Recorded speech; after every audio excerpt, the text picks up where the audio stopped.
Just like the street lights lit this town, like a fire in a blaze, gotta burn it down. Can't be afraid to leave this out. We got this far, don't know how. I see danger in your eyes. They know we'll burn down the night. Coming just like the sunrise. You know that we gonna let it out. Tonight, we gonna let it out. Tonight, we gonna let it out. Just like the sunrise, we gonna let it out.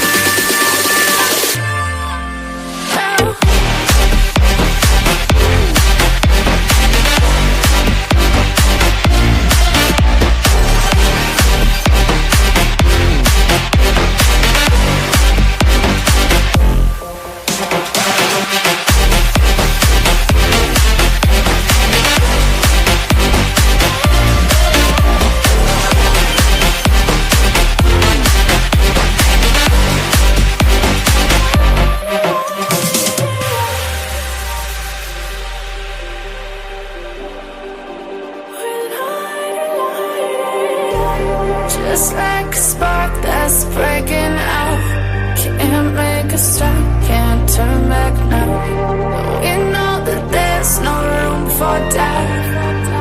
No, we can't turn back now. I see danger in your eyes. They know we'll burn down the night. Coming just like the sunrise. You know that we gonna let it out. Tonight, we gonna let it out. Tonight, we gonna let it out. Just like the sunrise, we gonna let it out.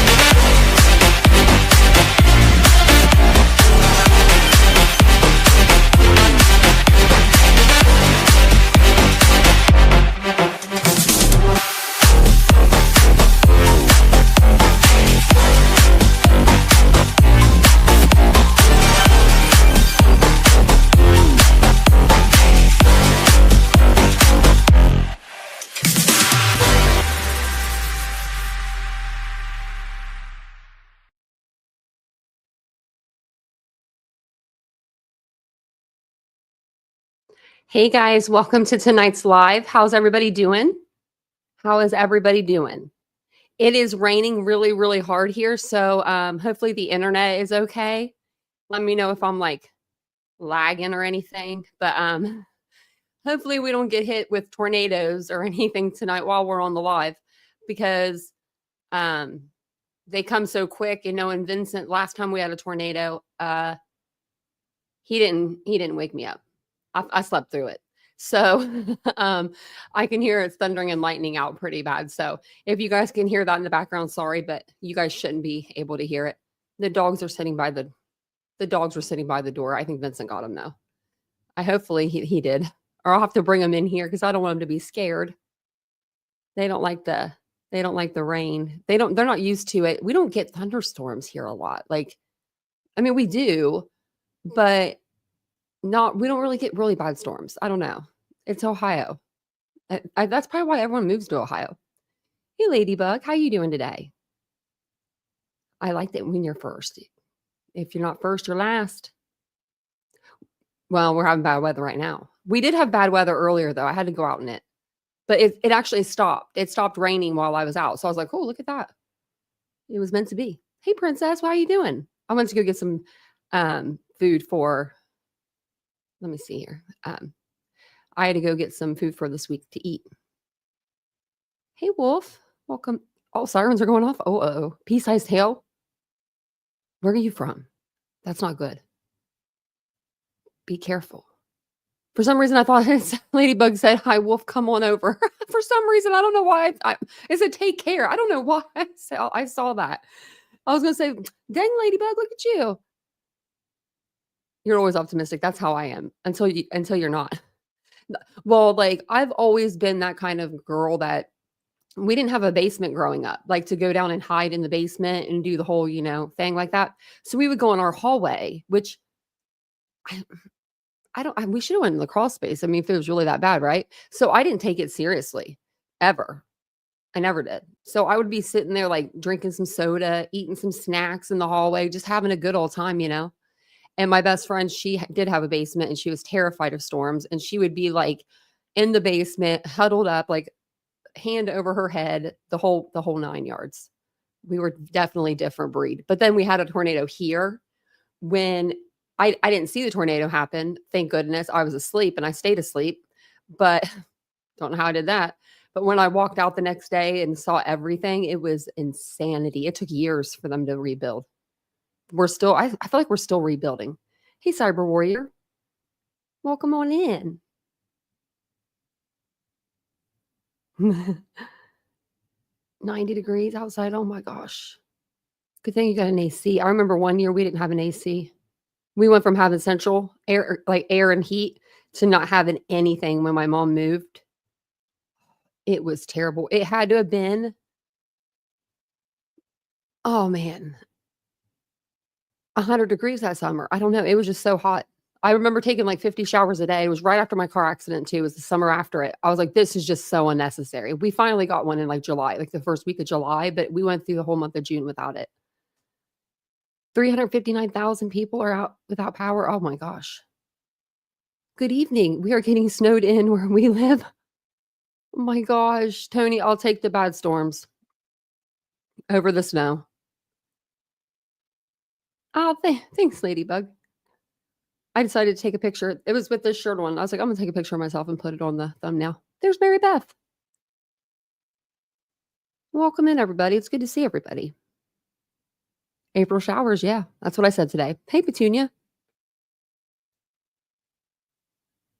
It's just still like out there storming. Man, snow coming in April. I couldn't do it. Rocky Lennon, welcome in. Is that the whole like country of Canada? Like, is it all cold, or am I just not very good with geography? Because I'm really not. I used to be. Actually, I know I wasn't. I'm lying to y'all. I've never been good with geography. I'm like, wait a minute. No, I had to reassess myself. Hey, Mandy. I've never been good with geography. I'm like one of those people. I'm like, take a right at the pretty house, a left at the church, on the corner. Like I don't do road signs or anything. Hey, Willows. Hey, Cat K. It's probably because I don't drive as much. Hey, Wizard Walt. Sound good? Okay, awesome. Hey, Mr. Rosebud. I'm glad that you're okay. It's Ohio, yeah. Family in Xenia. How are they doing? I know that I think they're putting new roads in actually out there. Raining pretty good there, Wizard Walt. Man, yeah, it's raining here too. I don't know, Ladybug. I didn't check out the name. I just put them in the timeout. Why do people like Derek's probably rapper. He's a troll that's in every chat. He is like everywhere. Like, and I've timed him out like a million times, but he'll come in under different names. But I don't know who it is either. I'm gonna have to keep my eye out. Oh, hey, KCG. No. Briefly out of power. Be careful. Go somewhere and charge your phone. Go to Walmart. Oh, wait, they're not open 24 hours anymore, are they? When did they stop being open 24 hours? Is that years ago? Because I didn't know that. I didn't know that at all. Hey, DM. I thought that Walmart was still 24/7. I think I asked Vincent like last Christmas or something, or maybe Christmas before. Wow, severe thunderstorms in parts of Ohio, Kentucky, Indiana tonight. Possible tornadoes. Pay attention, folks. I did tell Vincent to put the weather on out there.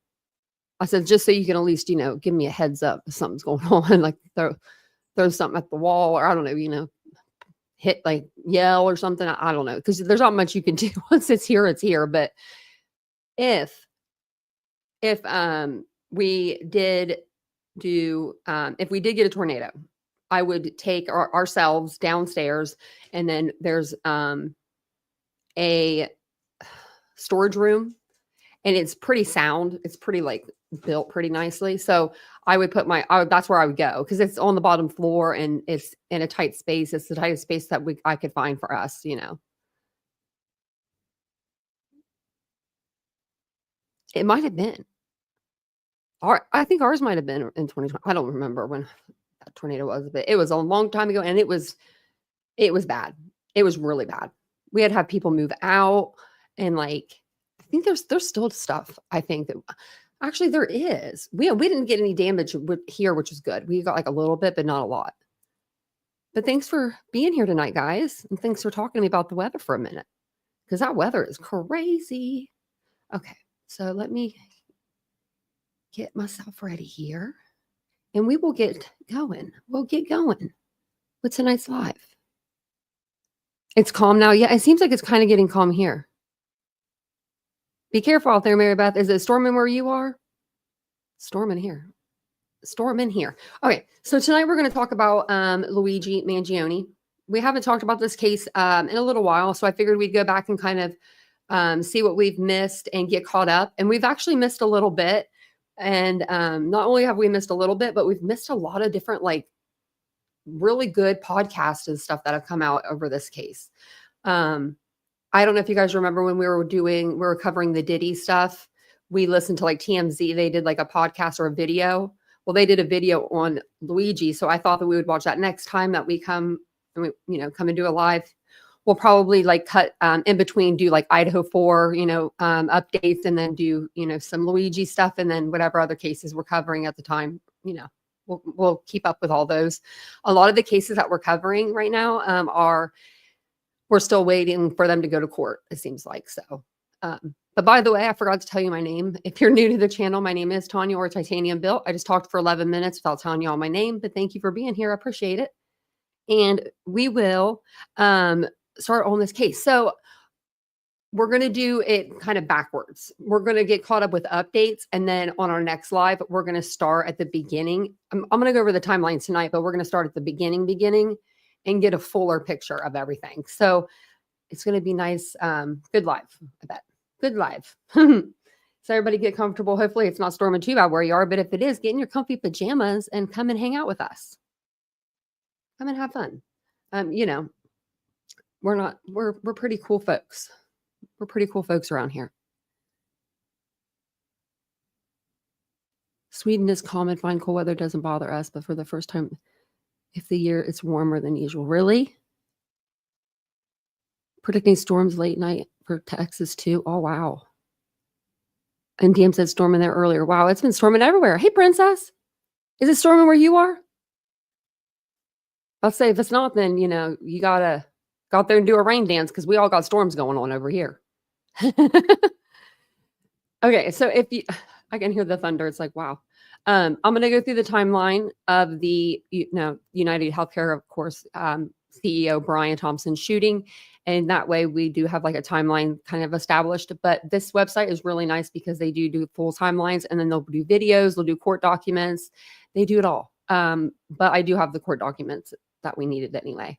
So we'll go through some documents on our next live, because I do want to pull the ones up that have everything that was listed in his backpack. There were 187 items in that. Remember the gray backpack that he was wearing? People are saying on Reddit, how could he fit 187 items in this backpack? Blah, blah, blah, blah, blah, blah. I've seen YouTube videos, because I was going to go, I was either going to visit family in Florida or was going out to California with Vincent. But I remember I wanted to pack like a carry-on and I was trying not to take like a bag with me. And I watched this video of this Asian girl, and she put in like 300 items into like a carry-on bag or something crazy. And I watched it and I tried to replicate it, but I could not. So maybe that's how he he just did like a Tetris kind of move and put stuff in there. But a lot of people are saying like, how could he fit that many items in that backpack? I think he could have. I mean, it was a pretty big backpack. It was almost like one of those diaper backpacks. But December 4th, 2024, Brian Thompson, 50, a father of two, was shot at point blank range during near the New York Hilton Midtown on Wednesday morning, just before a scheduled investor meeting. The unidentified shooter had been hiding behind a car outside the Hilton Hotel in Midtown Manhattan for about 5 minutes when Thompson exited. So basically, he goes from his hotel, it's across the street, to the Hilton, where he's going to be doing this investor conference for his job.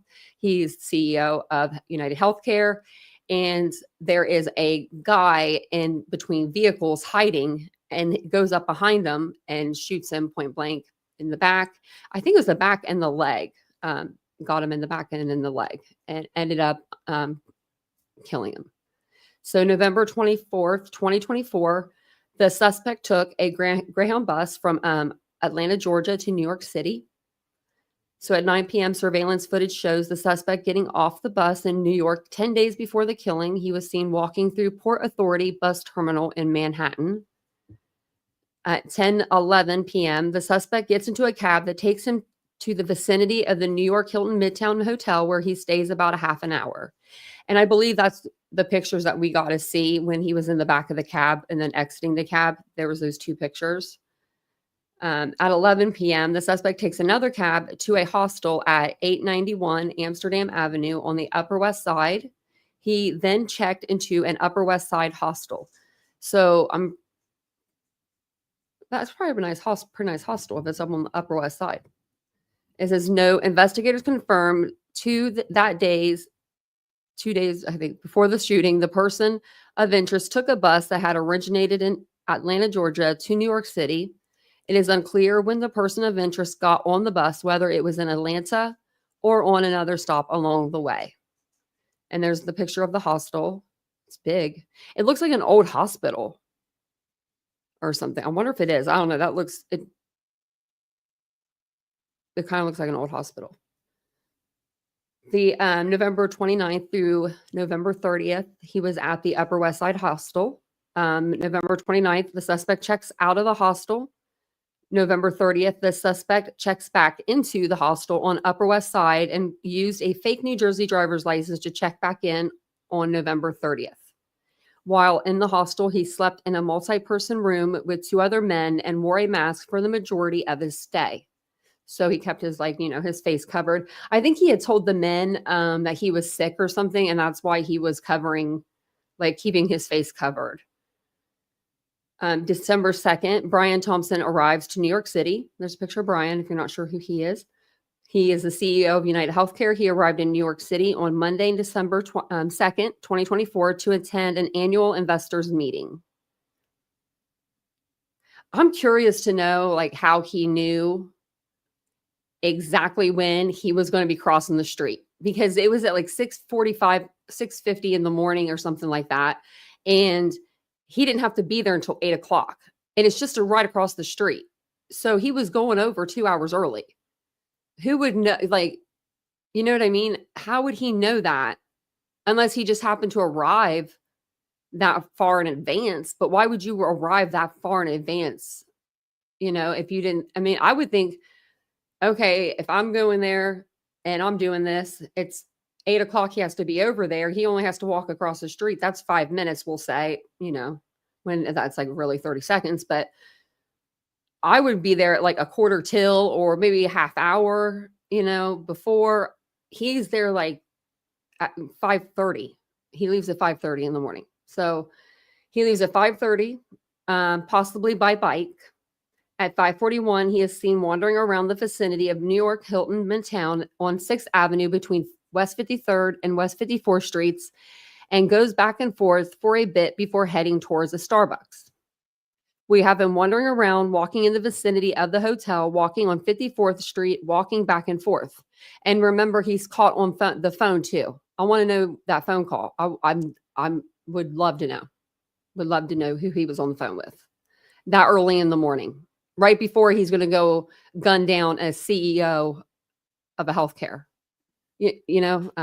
Just very curious. So at 6:15, the hooded individual dressed in the same black clothes with a light-colored Peak Designs everyday backpack as that of a man at the scene is seen leaving the 57th Street F train station at 6:15 a.m. Okay, let's see this. Backpack. Okay. It's an expensive backpack. Okie dokie. There it is. Okay. It does look pretty small though. 187 items. That's a lot. But a lot of it could have been Monopoly money. You know what I mean? Like 50 of it could have been like Monopoly money. I don't know. But yeah, that's the backpack. Okay. It says Peak Designs everyday backpack, which the company stopped producing in 2019. The shooter likely bought the bag between 2016 and 2019, or less likely bought the bag used from Peak Designs website. Well, they'll find out, I'm sure. At 6:17 a.m., the shooter is seen in Starbucks. He's captured on surveillance footage. December 4th at 6:17 a.m., the suspect in the shooting of United Healthcare CEO Brian Thompson was captured on surveillance footage inside a Starbucks on 6th Avenue near the New York Hilton Midtown Hotel. Had to give himself a snacky snack and a little drinky drink before, he's going to commit this crime. The suspect, wearing a hooded sweatshirt and carrying a distinctive gray backpack, purchased coffee, water, and granola bars. He discarded the coffee cup and water bottle nearby, items which investigators later recovered and are analyzing for DNA evidence. As he was running away, he discarded his stuff, and there's a walkway, like a passageway in between, some of the buildings, and he discarded it there. Not very smart. Ivy League student, too. Remember that. They may be smart, but they're not common sense smart or something. The suspect, wearing a hooded sweatshirt and carrying, at 6:19, surveillance video near a Dell on West 55th Street appears to show the suspect walking and briefly stopping by a pile of trash. So let's see this. So you can see him there walking.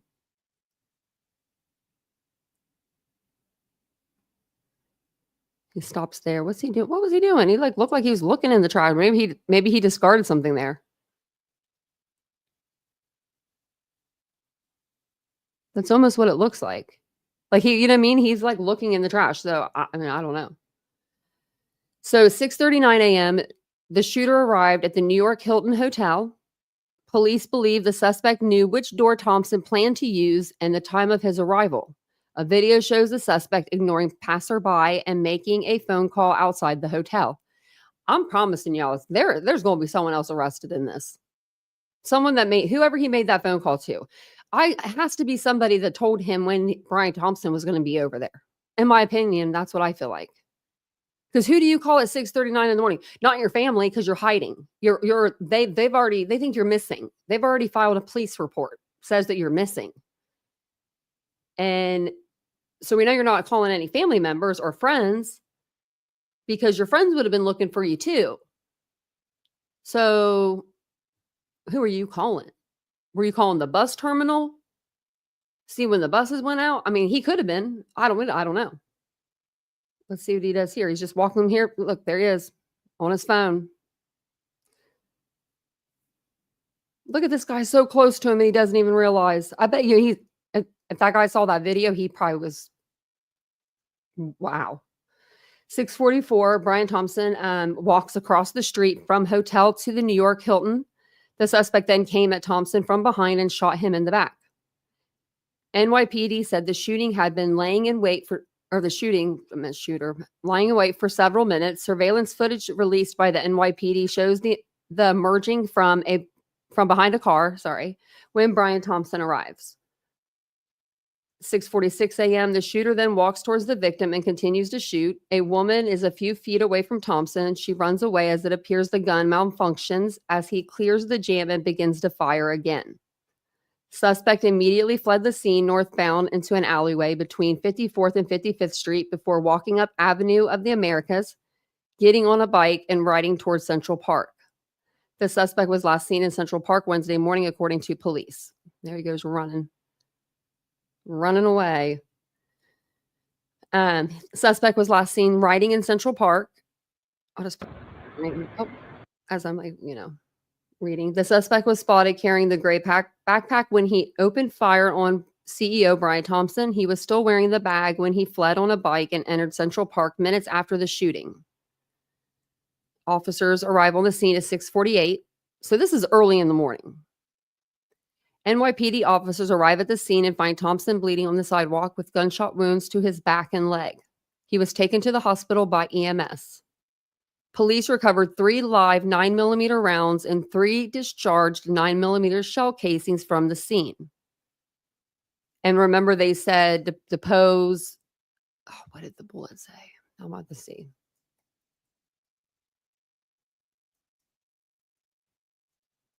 I don't see it on here.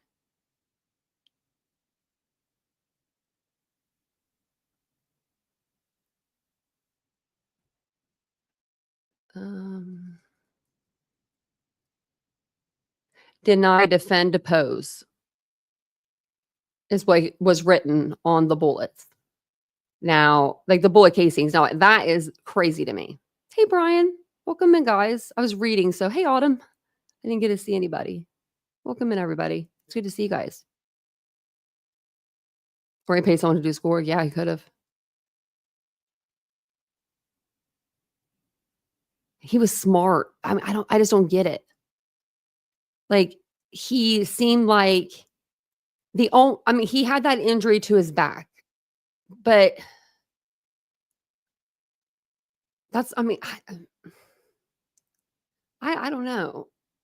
Would that really drive you, that crazy to do something like this? It's not like he didn't have the money to go get help. We're not talking about that. We're not talking about people who are just not helping him. I mean, he had the funds, he had the means, he could have got like help for his back pain instead of doing this. But maybe whatever he wanted to be on was too expensive. I don't know. I mean, okay. It says a law enforcement official with knowledge of the investigation believed the suspect used a B&T Station 6 gun to carry out the shooting. Investigators have been visiting gun dealers in Connecticut looking for where the gun was purchased. And it was actually had 3D parts that were put onto the gun. He made some of the gun himself. Very scary. That's pretty smart. I mean, if you can do that. At 6:56 a.m., the suspect rides out of the park. At 6:58 a.m., he is seen on the bike at 85th Street and Columbus Avenue. The shooter was captured on surveillance footage leaving Central Park without his backpack. Police have been searching the park, but the backpack has not been found. At 7 a.m., he is no longer on the bike and is heading northbound on 86th Street. And at 7:04, the suspect gets into a cab. At 7:12 a.m., so, a few minutes later, Thompson is pronounced dead at the hospital. 7:30, the suspect is seen near the George Washington Bridge and the Port Authority bus terminal off 178th Street. Video shows him entering the station. We don't have any video of him exiting, so we believe he may have gotten on a bus. And I remember when people thought he was hiding out there. And I was like, I don't think he's hiding out there. I think he either left or he just left. I figured he just left. I don't know. I figured he got back on. I don't know. What is it, Brian? Doggy sulfic? Are you talking about my doggy? My doggy's good. Thank you for the $2. I appreciate that, Brian.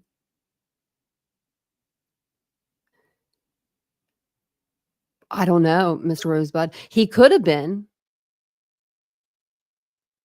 Yeah, Brian. Yeah, thank you for asking. She's good. We got a not guilty. I went in there and I pled no contest, and the judge said not guilty. You're not guilty. So she's doing good. I don't know where she's at. She's with Vincent somewhere. And thanks for asking about her. I appreciate that so much. It's very nice. I could talk about them dogs all day. It's because they're with me all the time. They're my kids. So then it goes to the police have released several images of the shooter. So we got some images of him. He did pull down his mask at one point in time. There's two stories going around. One was the girl at the reception desk was trying to, look at his ID and just verify that it was him. So she asked him to pull it down. Then we've heard the story that he was kind of flirting with her. So he pulled it down and he was smiling at her. And I mean, he is smiling in that one picture. I don't know which one it was, but she got him to pull down that mask, and that was good. That was good for the for Ellie. Also, them getting him in the cab, the eyebrows are what stuck out to me. I know we've been talking about eyebrows, but Luigi Mangione has the bushy eyebrows now. So in December 5th, I'll read this real quick and then we'll move on to the podcast. But Maple Grove police reported bomb threats against 2 homes the Thompson family owns. I believe that one home was his and then one home was his ex-wife's. One day after United CEO Brian Thompson was shot to death, 2 homes owned by his family close to each other in Maple Grove were the targets of a bomb threat police said were an act of swatting. Wow. Police said they received a report of a threat around 7 p.m. Wednesday, supposedly targeting the residents that are about a half a mile apart. Police incident reports said the threat was expressed in an email to multiple people who in turn alerted law enforcement. One home is owned by Thompson and the other by his wife, Paulette Thompson. No devices or suspicious items were located during the investigation. The case is considered an active investigation while the incident appears to be a hoax. So it was probably somebody that heard of the case and then called in the threats. But yeah, so that kind of gets us caught up with that. Let me see. Let's go over here. There's some new stuff that's been coming out. Our boy, been putting some love notes in his Argyle socks. How did he get them in his socks? All I know is your lawyer brings your bag of clothes to the jail. So unless he had them in his sock or in his shoe prior, but you would think that they would have searched him prior to him getting dressed for court, or somebody would be in there with him while he was getting dressed for court. Like while they're changing clothes, definitely you would think there would be a guard in there with him or, something like that. You got to be careful. So let's see what they say here. Handwritten notes discovered in Luigi Mangione socks. Man, I wonder who the love letter was from. Intending to remain on the run and possibly killing again. New court documents revealing new clues into a vicious murder. Investigators say that Luigi Mangione's black backpack recovered when he was arrested is full of clues as to what he might have done following the shooting of United Healthcare CEO Brian Thompson. This comes as prosecutors say handwritten notes were hidden inside a pair of Argyle socks Mangione was permitted to wear. ABC News Chief Investigative Correspondent Aaron Katursky with more now. So how are these new court documents going to impact the case against Mangione, you think, who maintains his innocence, by the way? He does. And as prosecutors build a case, they discovered all of these items in the backpack, Kira, including a gun, a knife, ammunition, duct tape, zip ties, along with articles of clothing, grooming items, a toothbrush and tweezers, and 8 pairs of boxer shorts and T-shirts. These items that do indicate perhaps that Mangione was going to try and remain on the run for a while before he was finally caught in Altoona, Pennsylvania. The authorities in the backpack also found his computer. They found writings, which we've reported on before, that indicate some displeasure with. Oh, shoot. I'm muted. I guess if he wanted to be on the run, he could. That's why he packed the extra stuff. But I mean, his family was worth a lot of money and they were looking for him. Don't you think that they would have dished out heavy money for some PIs? I mean, I would if that was my child, right? I mean, he was going through some stuff. Nobody noticed this shit. I mean, he didn't just wake up one day and decide to go unalive somebody. You know what I mean? He's comes from a prestigious family from what I've read and seen and heard. Comes from money. I think his grandparents left him like 30 million. He had an Ivy League, degree. He could have probably talked his way up to the CEO of United Healthcare and then talked to him about what the big, what was going on and how he felt. I'm not sure if it would have done anything, but he had the money and the funds to probably get himself up there to at least have a conversation, a meeting, a talk. The state of chief executives and industry in the country. And then the note is something that came as a surprise. It was February 21st when Mangione last appeared in court. And many observers took note that in the dead of winter, he came in without socks, just with a pair of loafers. Prosecutors say he was given special accommodation for his fashion needs and allowed to wear civilian clothes, was given a pair of Argyle socks that he turned down because he didn't think they looked good, according to prosecutors. And wrapped in those socks was a note wishing Mangione well. Aaron Katursky.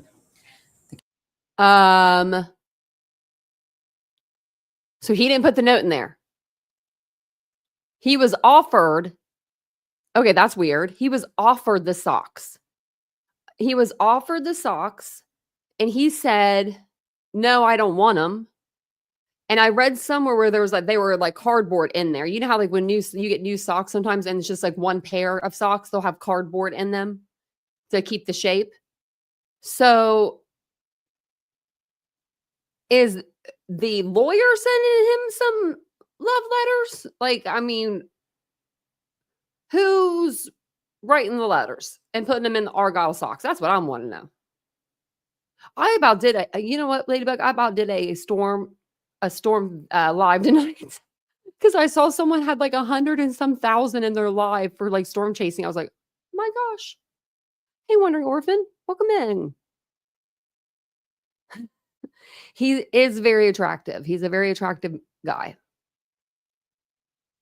We can't say that he's not. He could have paid for his own surgery. Yeah, without relying on insurance. Yeah. And I don't understand. I just want to understand more about the metal and how it affected that, because I have 3 curves in my back. There's nothing I can do to change it. They said I'm too old. Don't even talk about it. They said I had to be before I was 26 to correct it. But I have a curve in my upper right, my lower left, and then a 16-degree curve in my middle of my back. So I'm all kinds of messed up back there. I would never unalive anybody, I don't have metal back in my back though. So I can't, I can't say. But they did say that he went to Hawaii and they think that that's where he ended up re-injuring his back because he was surfing. I guess you could. Yeah. You could fall on the board hard enough or something, or on a wave. I don't know. But tonight I was going to play Wondery. I think that's what it's called. But I was went over to Nancy because I was curious. I was like, what is she doing tonight? What's she covering? And she was covering Luigi. And I'm like, are you kidding? Are you kidding? So I figured we'd play her tonight and listen to what she had to say, because there are sex tape allegations now with Luigi. So there's rumors that Luigi Mangione sex tapes underlines the public's fascination with the alleged murderer. It says, what about the facts in this case? Just hours after Luigi Mangione was taken into custody in Pennsylvania, he faced a murder charge. The second-degree murder charge joined charges of forgery, carrying firearms without a license, tampering with records of identification, possessing instruments of crime, and providing false identification to law enforcement authorities. When he was picked up in the McDonald's in, I believe, Altoona, he gave the same ID that he gave to the hostel. He gave that to police officers, the fake ID. However, the NYPD also charged Mangione with possession of a loaded firearm, possession of a forged instrument, and criminal possession of a weapon. Mangione will be extradited to New York, but that transfer likely will not happen for several days. We already know about that.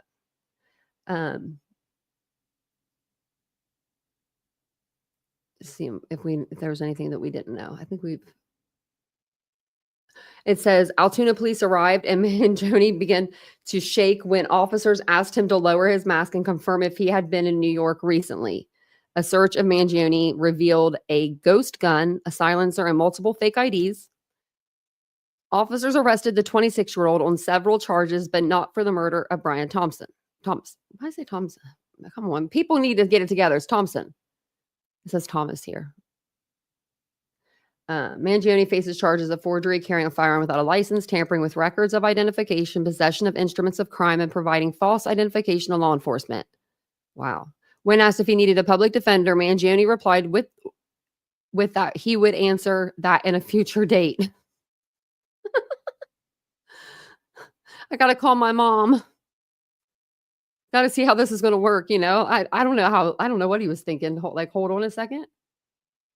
I'm going to let you guys know later. I don't know if I need a public defender quite yet. And then he comes in with 3 boss attorneys or 2. Two of his attorneys are kids of high profile attorneys. One of them is isn't it Garagos's kid or something? I could be wrong on that. We'll have to look it up. But he does have 2 very high profile attorneys working for him. Now, I'm still wondering who the heck is putting the notes in the socks. But maybe we'll find out. Maybe we'll find out. I don't know what's going on with my things tonight, but they're bothering me. They're sorry. They're bothering me. Hey, Trips True Talk, how you doing?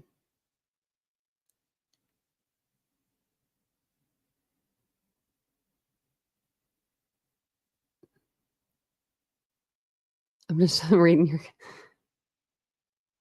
You know what? I named my my birds Fiona and Shrek. That's so funny that you're talking about that. We have pigeons, or I don't know, lovebirds or whatever they are, but they're making They made babies up there, and that's they made babies up on my blinds. So she's been sitting up there, and Vincent said he thought he saw another bird, her feeding a baby bird today. I don't know. I didn't see it. So. Okay, so I'm going to play Nancy. It's a podcast. I didn't see it on the Merit TV app, but I do have different pictures. I was trying to think of the word. I couldn't think of the word pictures. Pictures that I'll put up in front, so that way you guys will have something to look at other than Nancy's picture here. Maybe this will be on Merit tomorrow. Sometimes it's a little bit early. If she does a podcast, she'll do it a day early over here, and then it won't be over on YouTube and Merit and all that till the next day. So consider us lucky. We're doing it first. I need to get out my Nancy Grace cardboard cutout too, but she's kind of hidden in the closet. She probably thinks I hate her.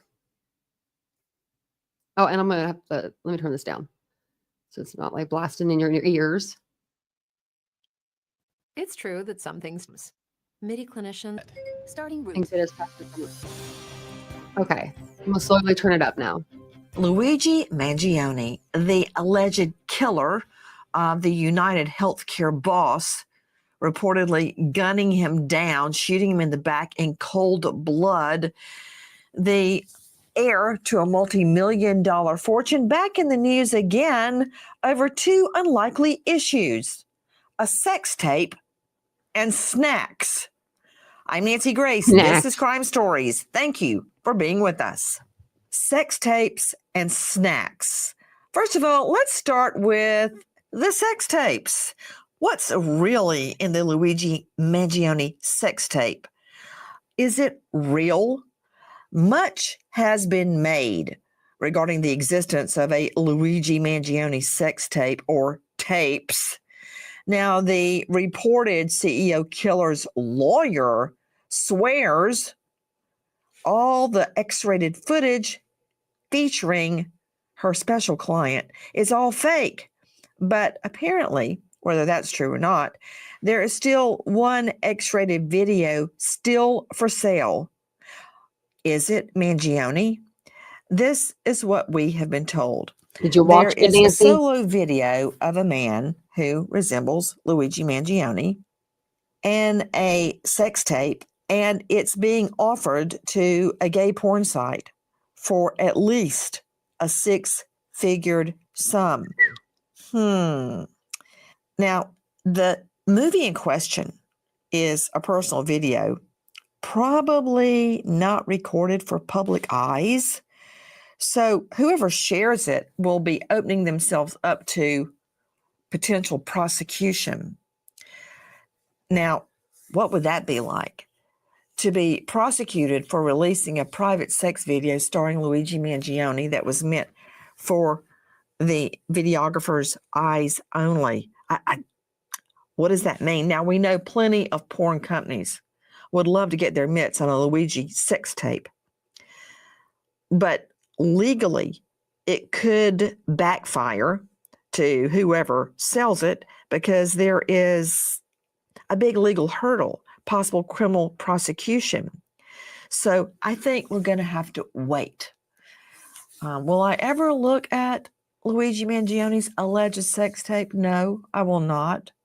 I never even looked at Miss America's sex tape, for Pete's sake. I'm not going to look at Luigi Mangione's sex tape. But there's more. There's more regarding Nancy, you Luigi gotta look at it. Mangione. But in case you're curious, Nancy, do us all a favor and watch the sex tape. We know you got six figures. You're worth $25 million. How much do they want for it? I'm going to need you to do us all a favor, Nancy.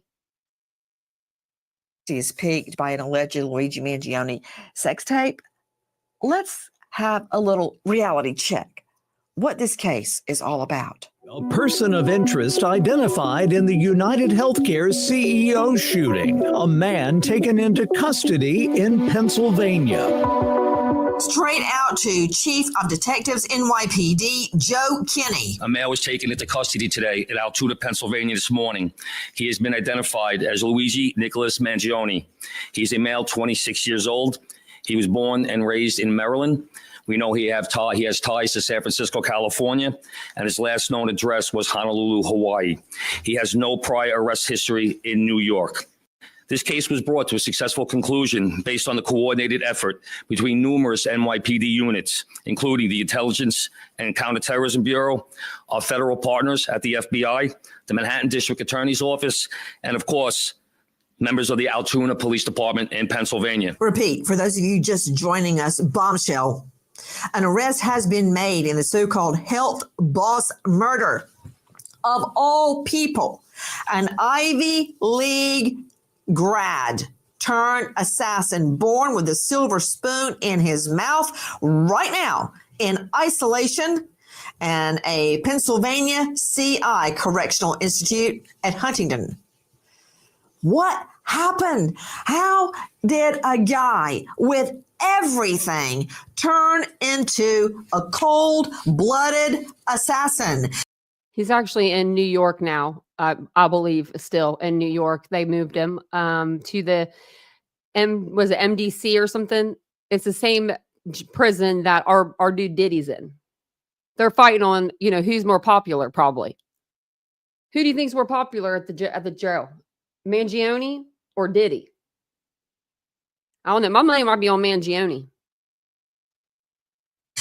Joining me in All-Star panel, straight out to Hermania Rodriguez, joining us, Chief U.S. Reporter with DailyMail.com and star of the podcast, The Trial of Diddy. Hermania, tell me about the arrest. Right. So finally, after a 5-day manhunt, police found the suspect, Luigi Mangione, at a McDonald's in Pennsylvania, actually. Police now say that he had been in the state moving back and forth between Pittsburgh and other places for days. It appears that an employee at McDonald's called police after someone recognized him and said he was acting suspicious. Police said yesterday that when they approached him, he gave the same fake ID from New Jersey that he had given to check into the hostel in New York. Now, when police asked him if he had recently been to New York, that's when he started shaking and became very nervous. And that's when he was arrested. And now he's been now charged with the murder of Brian Thompson. Take a listen to Tyler Fry. Now, this is a rookie police officer, was formerly with the sheriff's department.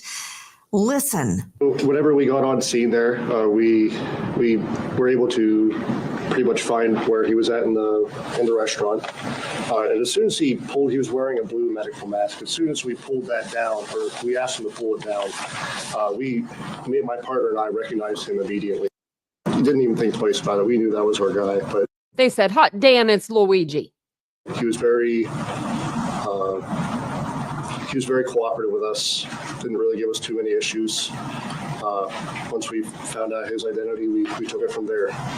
Tyler Fry being lauded today in making the arrest. That's from our friends at 11 Alive to Dave Mack, crimeonline.com investigative reporter who's been on the case from the very beginning. Dave Mack, there have been conflicting reports that a McDonald's employee ID him, or was it an elderly patron who identified Mangione, Luigi Mangione, and that patron then alerted an employee, and the employee called 911. How did it go down, Mac? That is exactly how it happened, Nancy. An elderly couple looking over noticed him. He was sitting in the very back of the restaurant. He's got his little blue mask up. He's sitting there eating breakfast, looking at his laptop, and an elderly man spots him back there and goes to an employee and says, "I think that's the guy." So the employee calls, and the police were right there. Now, I've heard that he was acting suspiciously. To Cheryl McCollum joining me, forensic expert and director of the Cold Case Research Institute, star of hit podcast Zone 7. Cheryl, you have to have a reason to detain, okay? Not arrest, but to detain. It's an age-old criminal case, U.S. versus Terry. Okay, to stop someone just to ask for ID. So to say he was acting suspiciously, the guy's in the back booth at a McDonald's on his laptop. I don't know what is suspicious about that. I'll tell you what I think, Cheryl. I think they identified him. The patron identified him and goes, "Hey, that's the guy I'm seeing on TV that shot down the CEO." And the employee called 911. I don't know what's suspicious about that, but a police officer has the right, based on intuition, to ask you for ID. That is okay. They were called there because two people, not one, thought, "Hey, that looks like the guy. And if he's eating breakfast, he's having to move that mask a little bit to take a bite." Once they approach him, law enforcement says, "Hey, we were called here. Let me just go ahead and see your ID." The ID that he gives them is the same fake New Jersey ID that he gave to the hostel. Well, at that point, they're like, "This is the guy." We also recognize him from the photographs that NYPD put out. And I just want to say that is absolutely fantastic police work that they put his face out so fast that somebody in Pennsylvania is going to recognize him. Joining you right now, high-profile lawyer, defense attorney Jason Oceans, who practices in this jurisdiction. Jason Oceans, don't you just hate it as a defense attorney when the cops do it by the book? There's really nothing for you to complain about. And can't you just see it? After my dad retired from the railroad, a group of his friends, he would occasionally go, very rarely, but they would get together at McDonald's. Okay, they're not paying $5 for a cup of coffee at Starbucks. And they would be there every day. Many of them military vets like my father. And can't you just see people that go to that McDonald's every day and they're sitting there going, "Oh, my stars, that's him." And the police did not screw it up. This rookie, formerly a sheriff, however, comes in. He's got a suspicion, and he does a Terry. Good Terry stop. I think you highlighted that well. And no, as a defense attorney, listen, you're presented the evidence and the facts as they are, Nancy. You know, we don't make that up. We might highlight things or focus on different aspects to ensure, justice, if you will. But it was a great stop. And you quite properly note that he was experienced as a sheriff. So he might have been a rookie to the Altoona PD, but certainly his instincts kicked in. Moved the mask, secured the scene, made sure that he was safe and his partner. And, kudos to NYPD and getting the information out. The picture, as it's been noted, that was widespread national news and really just good old police detective work. Hey, Tom Smith joining me, former NYPD detective, 30 years in the city. Now, star of the Gold Shield Show, it's a podcast. Tom Smith, thank you for being with me. Tom, you know how wrong this could have gone, how sideways it could have all turned. You know, he had the ghost gun with him, and one of the gun charges against him, he's got multiple gun charges, is he's got a suppressor, aka silencer, but also he had a loaded illegal gun. There wasn't just some ammo in his backpack. That gun was loaded. You know how wrong this takedown could have gone? It could have gone terribly wrong. The good thing was they got him kind of by surprise. They got him in a confined area, and the deputies who showed up did a masterful job at doing this. They got on top of him quick before he could do anything or think about anything. He still had the hash brown in his hand. I mean, come on now. He was eating his hash brown. That's the last thing he ate that was good, I bet. Oh, wait, actually, I lied. Because you can get a lot of good food at the prison that he's at. We've seen the menu. And I'm not joking. Steak, hamburgers. If you got the money, you can eat good there. And like I said, being in that corner helped them a lot, and they took advantage of that. You mean him sitting in a back booth in the corner? Yeah, there was nowhere for him to go. Absolutely. Is that what you're talking about? Yes, ma'am. You know, that's what you Tom hope Smith, for. this is... When I asked you what could have gone wrong, I was a rookie ADA, Assistant District Attorney in inner city Atlanta, and had befriended a rookie cop that had testified in a lot of what I was putting up to the grand jury, Randy Shapani, and he made a routine traffic stop. Routine traffic stop. That was it. The driver rolled down the window, took a gun, and shot him in the head. Just like that. For nothing. So you never know when is going to be your last day on the police force, Tom. Oh, yeah. And I lived with that for 30 years. And that's what I mean by the great actions of this deputy. He didn't let him get an upper hand. He took control of the situation and had him covered, giving him no way to get out of that area or to any overt act towards the officers. According to a friend of his vertebrae were about 1/4 to 1/2 inch disaligned. The pain was excruciating and possibly had pinched a nerve. Dave Mack, Crime Online, isn't it true that he confided to friends and his co-share on the 40th floor of a Hawaii high-rise that he couldn't have sex because of back pain? It's a constant agonizing feeling that he had all the time. Joseph Scott Morgan, death investigator, author of Blood Beneath My Feet, and host of Body Bags with Joseph Scott Morgan. Joe Scott, explain the intense pain that comes along with a back ailment like that, and how that factors into a young man, 26 years old, they can't have sex. Yeah, it would be horribly frustrating, Nancy, over this period of time. And you can see the horrific appearance of this.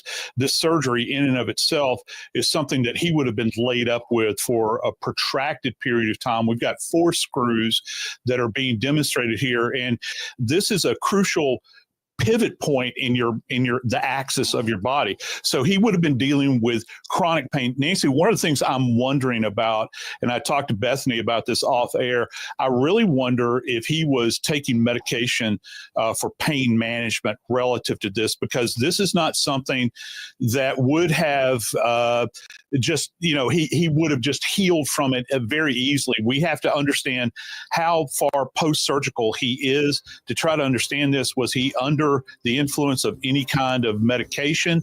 And did he even have a doctor that he was following? I thought it was like 5 years before, but now I mean, correct me if I'm wrong. And I know y'all will. Let me see if I'll look it up really quick. When was Luigi Mangione's surgery? Okay, so I lied. It says Luigi Mangione reportedly underwent a spinal fusion surgery in July of 2023. He reportedly suffered from severe back pain caused by, I don't know that word. Hold on. Spondylolisthesis. I said that wrong, but that's as good as it's getting. He wrote on social media that the surgery went well. Police have stated that Mangione was not insured by United Healthcare. And then in the summer of 2024, Mangione stopped posting on social media. So 2023, he had his surgery. This happened in 2024.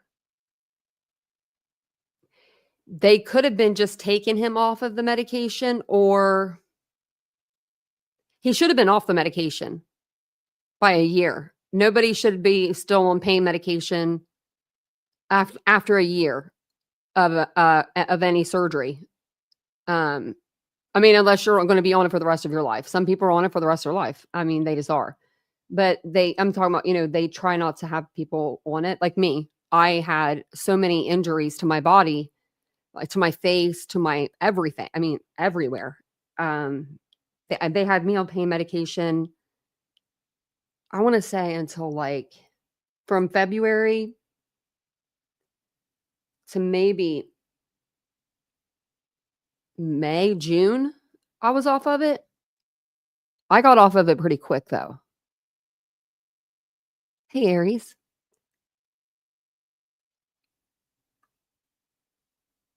And that clown thought he had back problems before. Wait till he sleeps on a steel bunk. Yeah, I know. With 2-inch thick mattress for 3. Yeah, the next 3 years. I was just thinking that, I was thinking that when he first did this, I was like, does he realize where he's going and what he's going to be sleeping on? Really? TitaniumBuilt, Aries said, I have the same spinal condition. Wow. And look at you, Aries. You're not going to be a bad guy. No, you won't become a bad guy. I think you guys are the same age though. Wow. Grade 2. I'm sorry, Aries. Fast forward through this. They're supported by Discover the life-changing that has to hurt benefits of meow greens for urine, all due to the 2024 crime investigation. Here we go. While reports of a Luigi Mangione, the so-called healthcare assassin, having a sex tape out on the black market, the real issue here is not whether that's a Mangione or not in the video. Will it be released or not? That's not the question. The question is, did he gun down the United Healthcare boss, leaving behind a wife and 2 boys in cold blood? Reality check, that's what this is about. Not about an alleged sex tape, for Pete's sake. Jason Ocean's defense attorney, whether he was on pain meds or not, does not change intent to fire the weapon. He is currently charged with at least 3 crimes. 1, murder 2 in New York. Why not murder 1? Murder 1 in New York, correct me if I'm wrong, Jason Oceans. Murder 1 is usually reserved for a police officer, a correctional officer that has been killed. Torture is used. That's when we see a murder 1 charge. With murder 1, yeah, you can get life without parole. Murder 2, Jason, please, I don't mind if you interrupt. Murder 2 is when you intend to do the act. It's not an accident. It's not drunk driving. It's not voluntary manslaughter. It's not heat of passion. You mean to pull the trigger. Your mens rea, your intent, there is correct. Yes, the sentence for murder 2 in New York is 15 to life. There is no life without parole for murder 2. He's charged with that. He's charged with forging, and that's probably going to be his passport. And he's charged, it's called ID. Forged document. He forged his identification, remember? Okay, come on, Nancy. See, you need me, Nancy. Either the passport or the driver's license, and he's he's charged with 1 count of criminal possession of a weapon, including a suppressor, a silencer, and I believe he's going to be charged with possession of live ammo in a gun.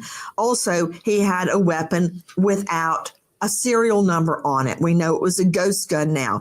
And unless I'm wrong on those charges, Jason, do I have any of that wrong? Quickly. No, you great recitation. The top count would be a murder 2 Murder One referred, as you did, reference only to law enforcement officers. Joe Scott Morgan is talking about, is he on pain medication? You know what? Yeah. Save it for the jury, because he had this intense period of time, an extended period of time where he planned this. And there is no way he's going to walk because he says, oh, I took a Xanax. He may have been on pain medication, although we have not been told he had it with him. We know he. Oh, Nancy, Grace. A Xanax is not a pain medication, Nancy. A Xanax is a benzodiazepine. It's for nerves. It's for your nerves. It's for anxiety, Nancy. We're talking Oxy. We're talking Klonopin. We're talking Dilaudid. We're talking Perks. We're talking what was he on? I think they probably, I would assume Oxy after a surgery like that. Well, maybe Percocet. If I request no extra additives in my pain medication, like they'll put in Tylenol. I don't like that, so I'll usually get something different whenever I have surgeries. But they probably gave him like Percocet or something, or Oxys. But Nancy, come on now. He was exploring alternative methods of healing and pain relief, such as magic mushrooms, but he had the wherewithal to have a gun with him and a fake passport, according to the NYC Police Commissioner Tish. Responding officers questioned the suspect, who was acting suspiciously and was carrying multiple fraudulent IDs as well as a U.S. passport. Upon further investigation, officers recovered a firearm on his person as well as a suppressor, both consistent with the weapon used in the murder. They also recovered clothing, including a mask consistent with those worn by our wanted individual. Bombshell.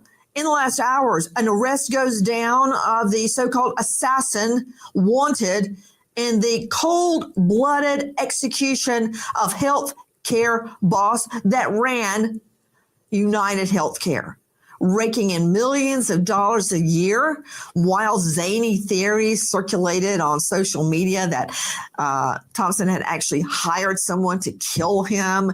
There were allusions that Thompson's wife was somehow involved and had set up a hit. All of that is bogus. All of that is BS. Instead, what we've got is a 26-year-old Ivy League grad, double major from University of Pennsylvania. Yeah, that's him. If you look at his social media, he and his family have traveled all around the world. He had the best of everything. His grandparents, Italian immigrants that can be traced back straight to Sicily, worked their fingers to the bone to build a financial empire. Bought country clubs, golf courses, started them, home health care, living facilities for seniors. Home health care.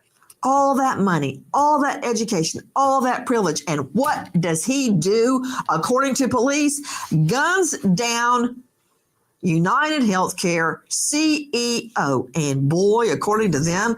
So he already had his foot in the door with the medical field, pretty much. Did he have it all planned out, including the use of a 3D manufactured at-home ghost gun? No serial number, no way to identify it. As a matter of fact, if you do your research, you will learn that ghost guns are only traced less than 1% of the time.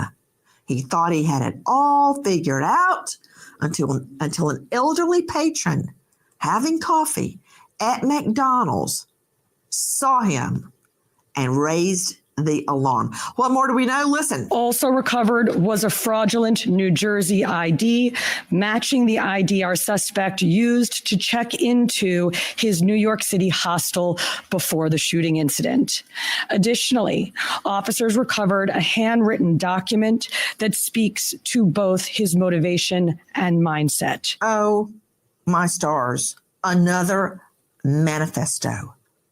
Nothing can make me happier than to have an accused killer write a manifesto I about love that their for us. feelings. Joining me, Dr. Bethany Marshall, renowned psychoanalyst, joining us out of LA, author of Deal Breaker. You can see her now on Peacock. Dr. Bethany, thank you for being with us. We hear veteran trial lawyer Jason Oceans jumping on something Joe Scott Morgan rightly said. Could this guy have been on pain meds? But did you just hear the New York City Police Commissioner Tisch state that he had this very well thought out manifesto? He had fake IDs. The degree of pre-planning is off the chart. Now, why he decided to keep his beloved ghost gun with him, which absolutely ties him to the murder, is beyond me. I guess that Ivy League graduate degree from University of Pennsylvania didn't help anything when it comes to this. Hey, this photo of the fake ID that he apparently obtained from New Jersey under the name Mark Rosario, that took some thinking from our friends at CNN. So, Dr. Bethany, could you help me shoot down what Joe Scott Morgan and Jason Oceans have concocted? I took a Xanax and therefore I didn't know what I was doing. Well, Luigi Mangione's actions are consistent with multiple pathologies, psychopathologies. First of all, he's extraordinarily entitled to think that he could solve the whole healthcare crisis, that he's going to get rid of these parasites. He's anti-capitalist. He's also very, that's grandiose. It's entitled to take somebody's life. I don't believe this whole thing about the relative who was sick. I think that's just a rationalization for murder. I think he's been homicidal since his youth. He wears what we call the mask of sanity. Hold on. Dr. Bethany, you just brought up a really good point, and I don't want it to get lost in the sauce. People are trying to rationalize it. They can't believe, what's a millionaire boy like Luigi Mangione with his Ivy League degree? Why would he do such a thing? Nobody gives it that much thought when it's street crime. They're like, hey, book him. He's guilty. But now we're like, why did he do it? I think actually there's a clear motive. And to me, he has the type, or he would be consistent with the type of psychopathology where the person attacks the very institutions and people who are trying to help them. Okay, so think of the person in a restaurant who screams at the waiter, who's trying to do everything for them. They just think they can't get enough service. These baby-like people.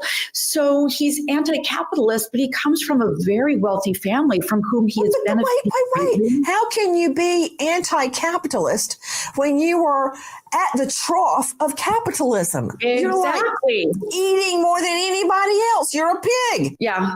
Well, pigs get fat, hogs get slaughtered. In other words, people who want more and more and more, it never works out well for them. And also, he has this Ivy League education. He's also anti-medicine, anti-insurance. I bet insurance covered for that very extensive procedure that he had. So this, again, is where he's attacking the institutions that are there to help him. So some people's pathology is such that they always think things are being done to them rather than for them. And when these people go to the hospital, they think the doctors, the nurses, everybody's, torturing them, not giving them what they need. And they have a difficult time putting themselves in the doctor's shoes. The fact that the doctor is there to help them. In terms of I understand the doctor's there to help them, but get out of here. Sometimes you need a little more help, and they're not willing to help you. Yeah. I remember when I was in pain, I didn't want pain pills. I didn't want them. So we were trying to do alternative, methods, and I won't go to physical therapy. Like we all know that. So they sent me to pain school. Y'all, if your doctor ever asks you if you want to go to pain school, tell them no. Tell them immediately no. It was the dumbest thing I've ever experienced my whole life. They were telling me things like to park my car out further and walk, even if I'm in pain, to still walk. I mean, I don't know. It was just insanity. I don't recommend it. But I also don't recommend getting on pain pills either, because that'll wreck your life. Good old Advil. Every 4 to 6 hours and you're good to go. of medication, Nancy, the only role I could see is that opioids, and most surely he was prescribed those, activate the mu receptors in the brain. And those are the same receptors that are activated when our mothers hold us as children. So given that— Hold on, Dr. Bethany, wait just a moment, please. We're showing photos of him on the beach in Hawaii. Okay. I don't know who can. I work every day. My husband works every day. My twins go to school every day and they work in the summer. Who has time to take this much time off in Hawaii and live in a luxury high rise? How does that happen? Yet you're anti-capitalist. What? That doesn't make sense to me. 2 and 2 is not equaling 4. No, it doesn't equal 4 unless you think of somebody who is extremely disturbed and they are resentful and envious of the people who are giving something to them. Think of babies. The minute the mother leaves the room, the baby screams and cries and wants the mother even more. And that's appropriate for infancy, but the baby doesn't really care or is not able to grasp that the mother might be tired or depressed or whatever, has other siblings to take care of. And so if someone gets stuck in that developmental phase, nothing that they're given is enough, and they don't care about anybody around them. She has made no sense right there with that analogy. They scream and cry for whatever they want. But so he never grew out of infancy? Still an infant? Still a baby? Wait a minute. Could be. We talked about the alleged sex tape, but what about snacks? Oh, snacks. Wait for it. Luigi Mangione's police station snack could help prosecutors link the Ivy League murder suspect, to the crime scene. Ooh, they can link them through the Starbucks. That's right, a snack. The United Healthcare CEO murder suspect, defense attorney Agnefello, is arguing in court that Mangione's DNA that was obtained from a snack given to him by the Altoona PD after detaining him cannot be allowed in court. Now, this is a novel claim. Of course, what you say before you're Mirandized cannot come into court unless it is voluntary, a voluntary gab fest. But what about a snack? Now, remember, Mangione is charged with murder 1 in furtherance of an act of terrorism, stalking, many other state and federal charges in both Pennsylvania and New York. This is after healthcare boss Brian Thompson was gunned down, a married father of 2, on a sidewalk, left to die, to bleed out on a Manhattan sidewalk back in December. But now we understand that the defense attorneys for Mangione are putting up a stink over a snack. After Mangione was detained and legally arrested, his DNA was collected from food the Altoona PD gave him at the station. He didn't have to eat it. What was it, a Snickers bar? Cheez-Its? Chips? I don't know. What I do know is that DNA samples were taken from the snack. Now, according to certain sources, the snack was a slice of pizza. That is so brilliant. There have been many other cases where pizza relayed DNA. I'm speaking specifically of the Golden State Killer. Remember him, Joseph D'Angelo? He had a pizza and police got the crust. And that's not the only pizza DNA, but that's a good example. Before we get too carried away on the pizza, the Snickers bar, the chips, was it pepperoni? Was it ground beef, sausage? Why don't these people eat the crust? It's the best part of the pizza. Come on, Long Island cereal, Rex Hero Menu. That was the dumbest thing you could have done. In 20 years, you were getting away with stuff. For 10 years, 15 years. Just plain cheese doesn't matter. What matters is that a father of 2 was gunned down in cold blood. In high school, he is the valedictorian of the Gilman School for Boys, a private school in Baltimore. As an Ivy League graduate of the University of Pennsylvania, he is a tech whiz. But somewhere along the way, Luigi Mangione developed a grudge against the medical community, either due to how a sick relative is treated or maybe his own treatment. An X-ray photo on his X account shows 4 pins in a spine, and he has 5 books involving chronic back pain on his reading list on his Goodreads account. The class of 2016 not only explored new frontiers, but also maintained Gilman's most important traditions. I think this combination of preservation and exploration is what Gilman is all about. Gilman maintains its classic core values by cultivating mind, body, and spirit in its students, but also champions an environment of acceptance and diversity while excelling in its technological endeavors. Our imagination draws from your inspiration, and our courage largely depends on your encouragement in the classroom, on the fields, and on the stage. So parents and faculty, thank you for all you have done for us. Today is as much an achievement for you as it is for us. That is from the Gilman School, which is a private college preparatory school for boys only. It costs, I think, over $40,000 a year. I guarantee you he wasn't bussing tables to pay that tuition bill. You know, Cheryl McCollum joining me, forensic expert and street cop.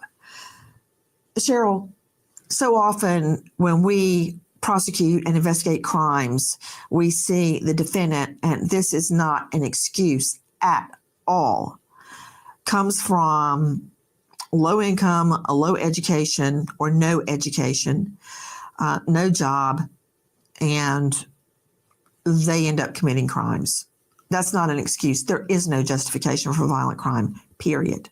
But rarely do you see an Ivy League grad with multimillionaire family members commit a crime like this. And even more rare is when the first crime, now true, he had a Hawaii violation of going into some part of a public park that was closed off to the public. That's it.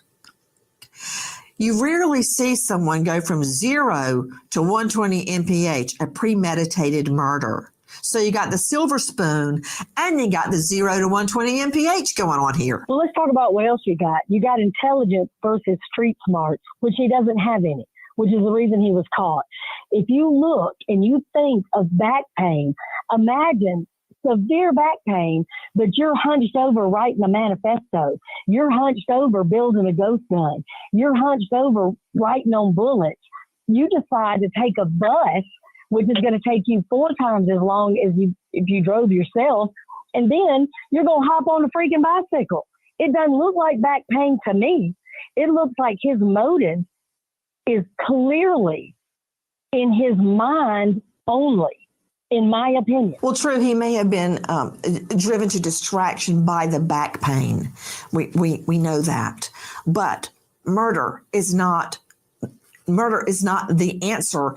We were listening to Luigi Mangione as the valedictorian at the Gilman School, speaking about all the values that the Gilman School maintains.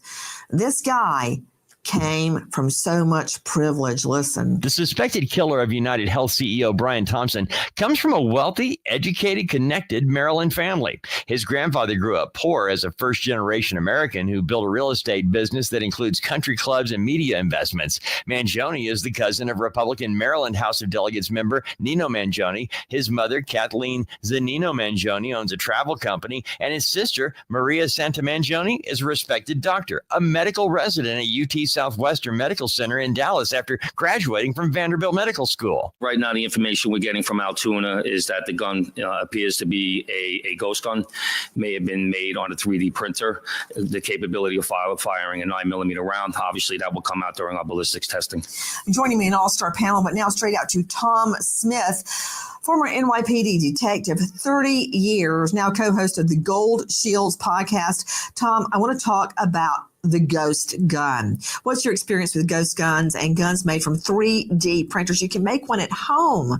You get the parts. You can even get them online. Hey, here are some photos from our friends at CNN. What do you know, Tom? Yeah, they're extremely dangerous and kind of taking over criminality today. And the way it's done, it's really simple. You can buy a 3D printer for anywhere from $300 to $3,000 and literally create, this is what I'm holding in front of you, the frame of a 9mm.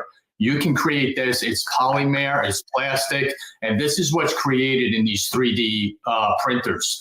Then you go and just separately buy all the metal parts that you need to make the gun functional. Those are done and bought in kits or separately. And the problem with the ghost gun is there's no identifying markings on it. There's no serial numbers. There's nothing. They are clean. And then when you go and buy the parts or the kits, those also have no identifying numbers on them or serial numbers.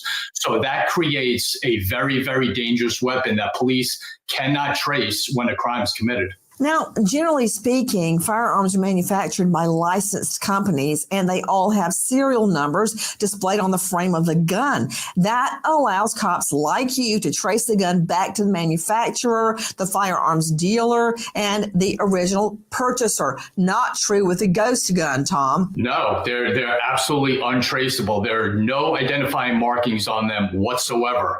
So even if you commit the crime with it and discard it, it's still not going to come back to anything if it's recovered, much less in this instance, catching him with it. There's no traceable evidence to it, to where it came from, who manufactured it, or anything. It's going to be strictly on his statements of having that gun on him. You know, Tom Smith, I don't know about you, but not out loud to a jury, of course, but sometimes I wonder who is going about their day and they suddenly think, hey, I'm going to go online and I'm going to get the parts to 3D build a ghost gun with a silencer, aka suppressor. Who has time to think about building their own gun with a 3D printer, thinks about a suppressor, aka silencer? Who does that? Why not just, you have to have a gun. Why don't you just go down to the gun shop and buy one? I mean, I think I know the answer, but let me hear you tell it. Yeah, it's just it's another aspect of criminality, and it's dangerous, and it's a horrible heartbreak for what's going on in this country with untraceable weapons. It's just constant. And the thing that you just said, Nancy, you can make this gun and put it together in a couple hours. By the time it's dried, and you're able to break it apart in a couple of hours if you have the mechanical parts to it already in your possession. You can get these online and put them together at home. How hard is it, Tom? It's not hard at all. I mean, look at the internet today. You can build anything. It's step by step. All you got to do is watch a video. You know, the first one was fired back around, I think around 2013. And look how they have taken over, Tom Smith. Oh, yeah. Now it's not even handguns. It's long guns as well. You can get, the receivers to this made and then buy the other parts to a long gun now, an AR or anything like that. It's taken on a world of its own, which is really dangerous.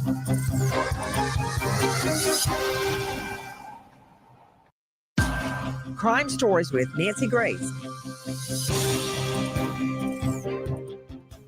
In addition to the sex tape brouhaha, alleged sex tape, the snack tempest in a teacup that will be coming in, by the way, that evidence on the pizza or the Snickers or the chip or whatever it was. We also learned Luigi Mangione has accepted $300,000 from freaky donors who cheer the murder of United Healthcare CEO Brian. $300,000. Think about that. Nobody knew him before this. If he didn't look the way that he looks, nobody would give a damn. No one would send him $1. Thompson. But I'm telling you that. I'm not for real. I mean, I know the health insurance companies, they suck. I mean, I can't say anything bad about mine, but I know there's health insurance companies out there that are terrible, and I feel bad for people that have to, deal with that. Man, I couldn't imagine. $300,000. According to one of his defense attorneys, Karen Friedman Agnefello, quote, Luigi is aware of the fund and very much appreciates the outpouring of support. My client plans on utilizing it to fight all 3 of the unprecedented cases against him. Really? Like he's the first person that's ever going to be tried with murder? That's not unprecedented. By the way, it's about $300,000 from more than 10,000 individual donations, according to a press release. Okay, while he's counting his money and eating his pizza and watching his porn tape, allegedly, can we talk about the facts of this case? Hermania, with all the pre-planning, the meticulous visiting the scene, going to a hostel under a fake name, getting a fake jersey ID, getting a fake passport, wearing a mask everywhere, his getaway on the bike, going through Central Park, changing clothes. It's almost out of a James Bond movie, except he kept the ghost gun. He kept the passport. He kept the fake ID. He kept about $10,000, which he contests, cash with him and foreign currency. Is it true? He still had the ghost gun on him. Correct. That's one of the interesting things about these cases. He did go through so much preparation, yet he made several mistakes that got him caught. The first one, of course, being when he pulled down his mask to flirt with an employee at the hostel. That's how police were able to get his image, which eventually led to his arrest. And as you mentioned, he had on him at the time of his arrest all these clues that then, aside from his face, of course, made it clear to police that this was their guy. I mean, he kept the same ID that police already had issued a picture of because the hostel had a picture of that fake ID from New Jersey. He also had the same exact weapon as well as the silencer, Nancy. So yeah, a lot of preparation, but there were several things that he overlooked, which eventually led to his demise. I mean, think about it. Cheryl McCollum explained it's not hard to break down a gun. Oh, the photos of the gun are from our friends at scene. And Cheryl, if he could put the gun together, he couldn't think to break it down and leave various parts of it in bodies of water or different trash cans along his bus route. He was proud of this gun, Nancy. He made it. He took the time to get the plans, to get the equipment, to get all the material. He was never going to throw that gun away. This is something that means more to him than the average person could understand. It is also associated with the biggest thing he's ever going to do in his life. He's proud of that moment. If you look at, again, what he did, the time that he took, staying for the 10 days, building the gun, taking a bus ride, getting the Monopoly money, writing the manifesto, waiting on the victim. This was not something he planned in a day or a week. This is something that meant a lot to him. You know, Jason Oceans, we are now looking toward extradition. Extradition, I've handled 100 of them. They take about 10 minutes. It's not about finding guilt or innocence. Extradition, it can be from another state, like from Pennsylvania, in this case to New York. It can be from Mexico or Paris to the U.S. if we've got an extradition treaty. But nobody's saying, did you do this? There's no jury trial. It's just very simple. It's A, are you Luigi Mangione? And 2, are you the Luigi Mangione named in this warrant for your arrest? That's all it is. Right. It's just you have some speedy trial issues that come into play in terms of extradition, and from the time that you have a suspect in custody. And so that's exactly as you said. That's in play now. Simple extradition. NYPD detectives will take him. I don't know that he'll object. It doesn't make any sense to.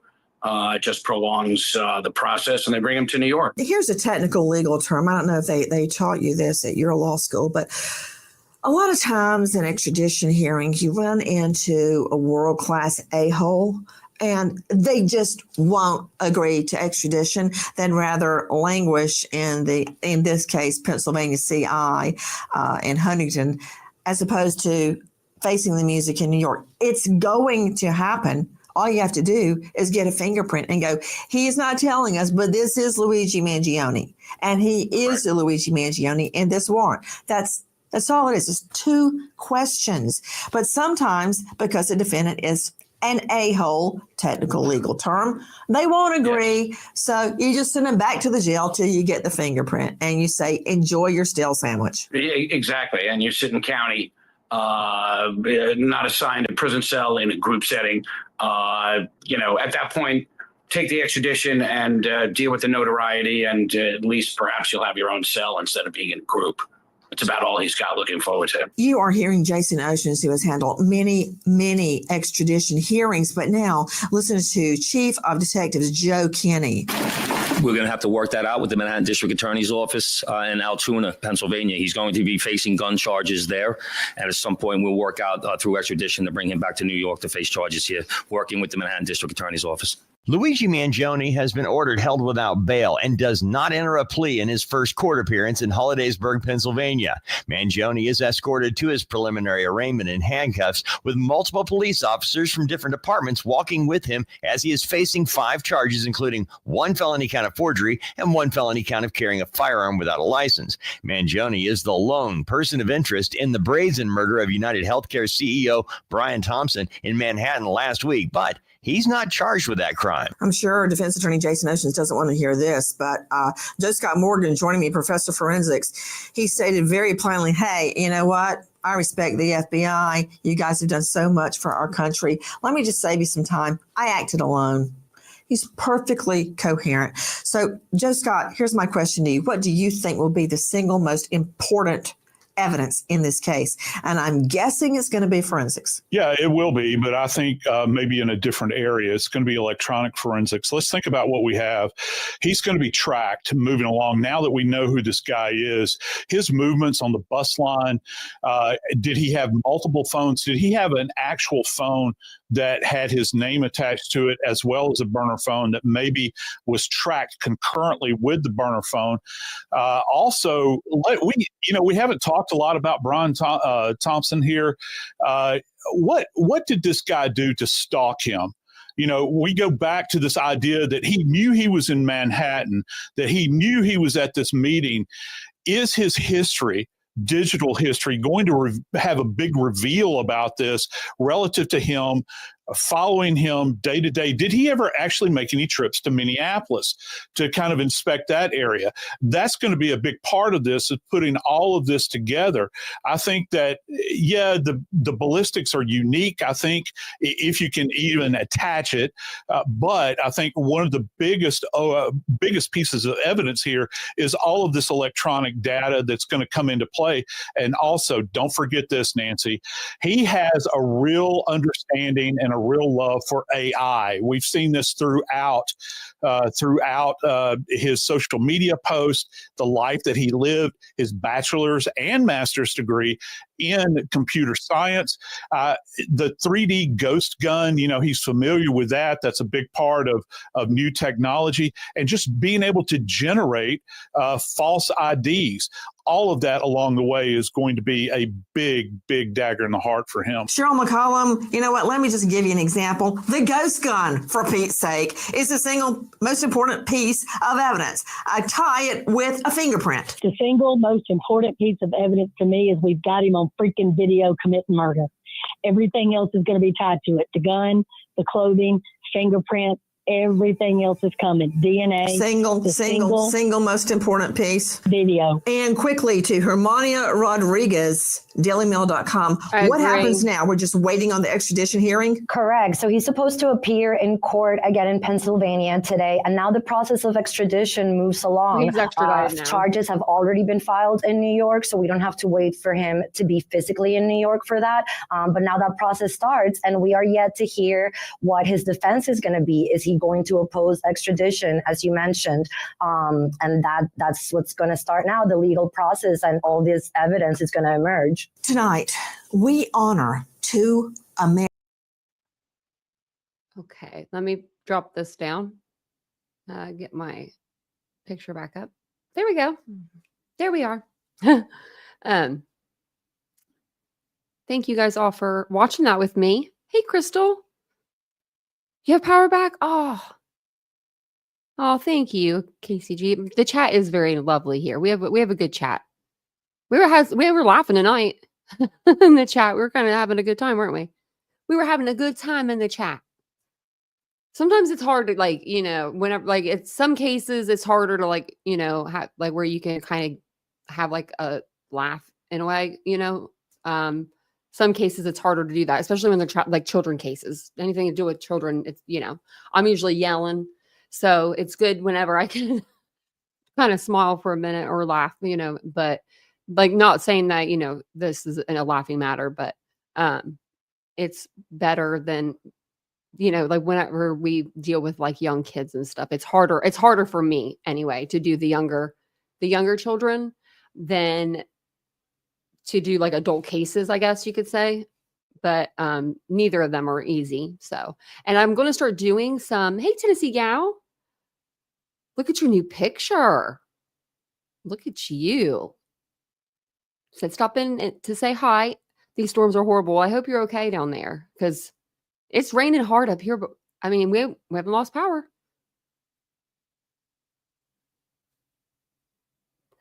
I was arguing with Pro Burgers all day. I needed to laugh. Yeah. Oh my gosh. That's like me and Pro Burger people. Yeah. And anybody with Sebastian Rogers case. My Twitter feed is like, I don't know how I ended up in like this sector of like Twitter, but all my posts are about Sebastian, all of them. It's just people going back and forth, it gives me a headache, but I like to troll every once in a while. Like I did. Okay. So I'm in the injunction paperwork. I'm an exhibit. It said, I wish I had the exact tweet. It said something like, it was a direct tweet in response to Nick saying that he was in Tennessee searching. Like he's like going to Tennessee, or we're in Tennessee searching hard for Sebastian. And I was like, oh, well, since you're searching so hard, right? I was like, would you mind maybe coming on my podcast and talking about it? That's all I said. That's not mean. I was just trolling a little bit. And yeah, I guess he didn't like that. They put that in the injunction. I'm like, why would you even put that in there? Like I went into Nonsense's chat the other night after my live, and as soon as I went in there, I hear there's TitaniumBuilt. And I was like, what? What did I do now that I didn't do? But it was kind of funny. Most of the people have me blocked. Yeah, I've been getting blocked over there. I got blocked by Barbecue Lady, and then she shut down her whole page. So I don't know what's going on with her. But I just reversed Google search, image searched her money because I knew she wasn't getting money like that. No one gets money like that. I mean, maybe some people do. I mean, maybe, I don't know. But it was stacks and stacks upon stacks. And hopefully you don't lose any, Tennessee gal, you don't lose your power or anything. I love the rain when I'm sleeping, but my body hates the rain. Like I woke up today and I was like, Vincent, is it raining? And he was like, yeah. And I was like, I can feel it in my bones. Yeah, she's a strange duck. Yeah, that's right. She is. Yeah. There's a lot of strange people on this app. Like Vincent said today, and he made a great point. He's like, and he named off people. And he said, if these people were in a restaurant and you were sitting beside them, what would you do? Like, would you like want to leave or would you stay? Like, you know what I mean? I was like, I want to leave the restaurant. He's like, right. He's like, people don't act like this in the real world. I'm like, touche. Oh, that's a good idea. True Crime Lullabies. I know that Duchess she did good interviews with the parents. I like her content. I like her content in general though. No rain where you are? Oh, it's raining here. Raining pretty good too. Seems like it's still raining pretty hard. It says let me see here. Weather. Oh, tornado watch. Well, as a watch, wait, hold on a second. Hold on. I hate this I hate the watch in the morning crap. I never can. A watch doesn't that mean watch for it? Like it's coming, like it's there, it's here. Like you're watching for it. I guess not, because I mean, it wouldn't say till 1 a.m. because that must be a warning. One of you guys will help me. I thought a watch was like, you're watching for it, like go seek shelter immediately. Okay, tornado warning means it's on the ground heading your way. Thank you, Squeaky. I couldn't remember which one. So, okay, we're good. We're good. We're just on a watch. We get them pretty often in the spring.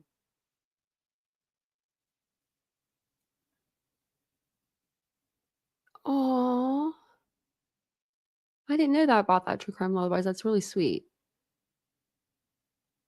It's really sweet. It's rained there in West Virginia all day long. Drama engagement on X. Yeah, me too. I go over to X and I'll admit I troll Nick and all them. I haven't in a long time, but I would go over there and just say something like, "Oh, come on, would you like to come on my show?" Just like something like that. Something stupid. Like I would never actually, do that. So warning means it's time to shelter. Okay. So that means we're good to go for right now. I think Vincent might be asleep. Maybe not. What time is it?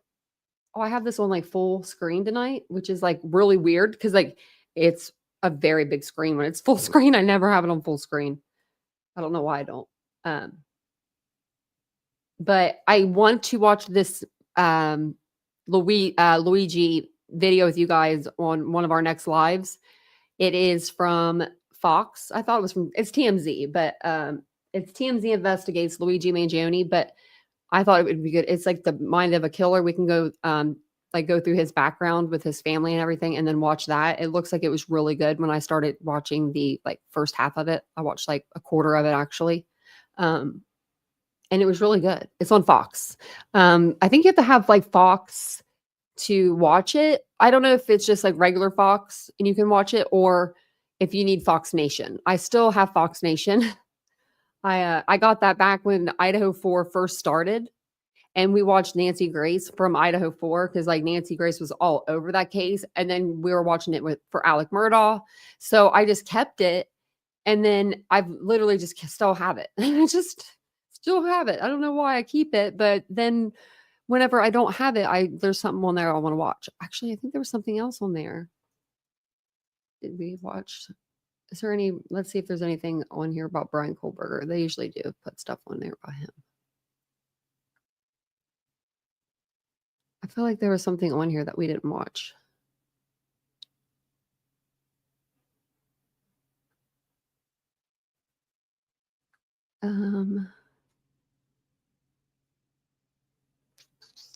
Just that we've seen it, the I Am Blank, the Kohlberger documentary.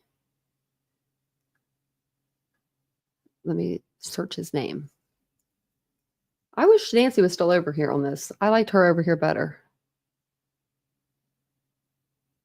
Yeah, nothing new on him yet on that channel, but I can look and see on the podcast and stuff, see if there's anything new. If there's anything new to listen to, we can listen to it tomorrow. If not, we can go over some stuff. I don't know if any documents will come out tomorrow for Idaho 4. I'm hoping that they do. But I don't know. I don't know for sure, but have been getting them pretty frequently. I mean, over the last few weeks, it seems like. So they've been dumping a lot of responses and just court documents in general. It's the defense and the prosecution kind of just going back and forth. We haven't really heard a lot from the judge. So I'm expecting more rulings and stuff this week. Hopefully Judge Hippler, gets his rest this weekend and he's ready to go next week. And also on the 9th and the 10th, they have court.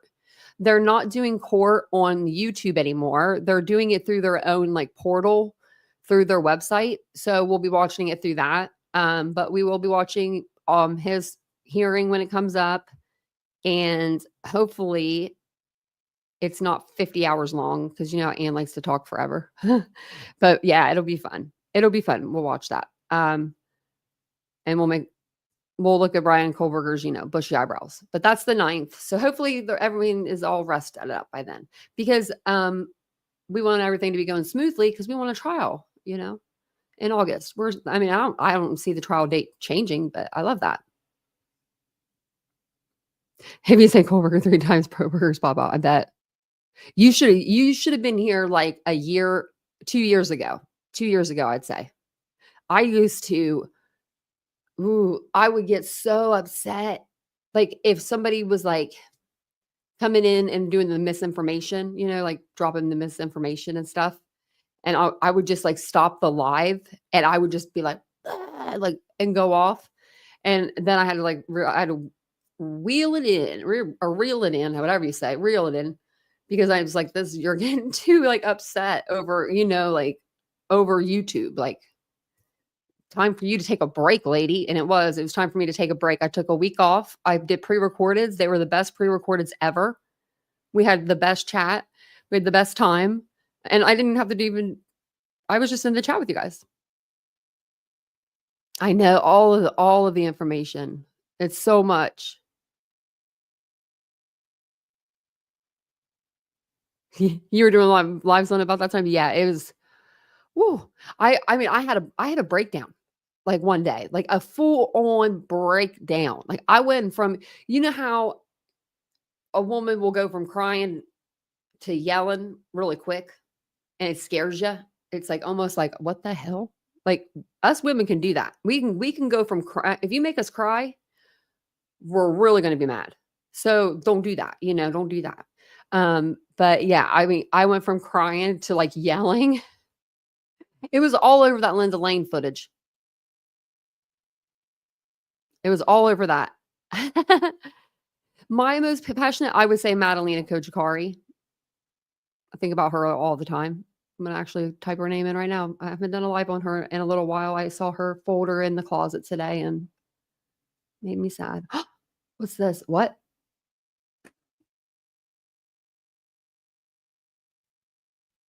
New warrants came out.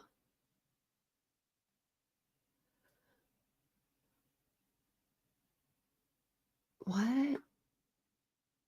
Newly unsealed warrants. Oh my God. I didn't get them sent to me. Okay. That's weird. It says, oh my gosh, we got to go over this. People obtained all 32 of the newly unsealed warrants. There's 32 unsealed warrants that I have to go through. Oh my gosh, which allege that Madalena's mother and stepfather burned her belongings, paid thousands to a priest in her home country of Moldova, and informed Madalena's grandmother of a large bag of cash she had hidden away.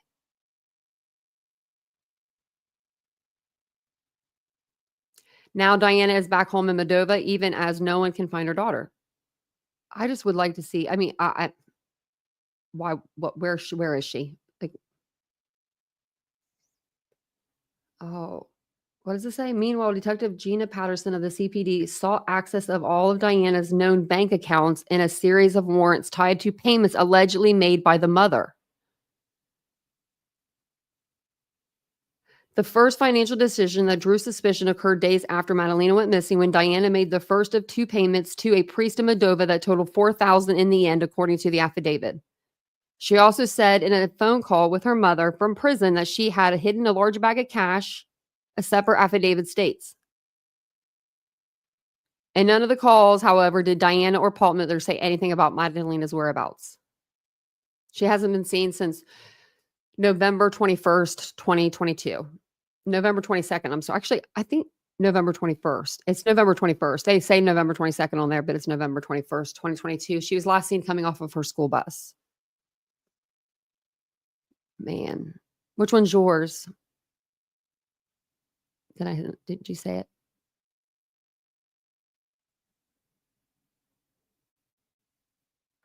it? Trips. I had someone on the panel and me and her were yelling at each other back and forth.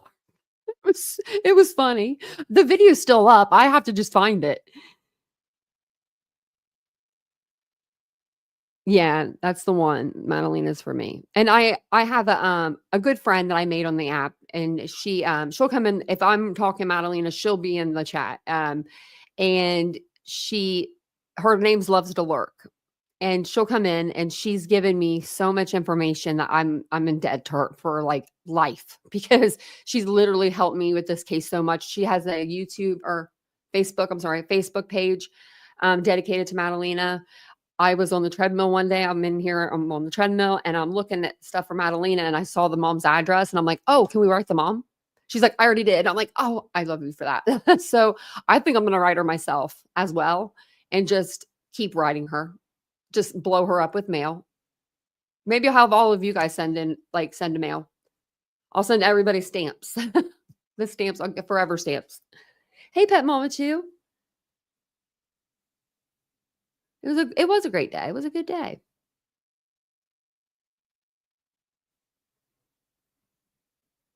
Oh, that's so sad. I'll have to check that one out too. I don't think I remember that one. Idaho is I've got a lot of people, I feel like, in making content. I came in during the Kylie Rodney case. That was August before Idaho. So I feel like I've been on the app for a pretty long time. It'll be 3 years in September, and I've learned a lot, and I've grown a lot, and I hope to, grow more, and I hope to make this channel even better than what it is right now, I am going to start doing more pre-recordeds. I've been talking about that for a while. I keep wanting to do them, and then I don't know, I just psych myself out, but I'm going to do them so I can use my background, I don't know if you can see this little dog right here. It's like a little, it's like a balloon animal dog. It's just a statue, but my dog comes in and bullies it every night. I can tell she's been messing with it the way it's positioned. You're going to have so much fun when that baby comes. You're going to have so much fun.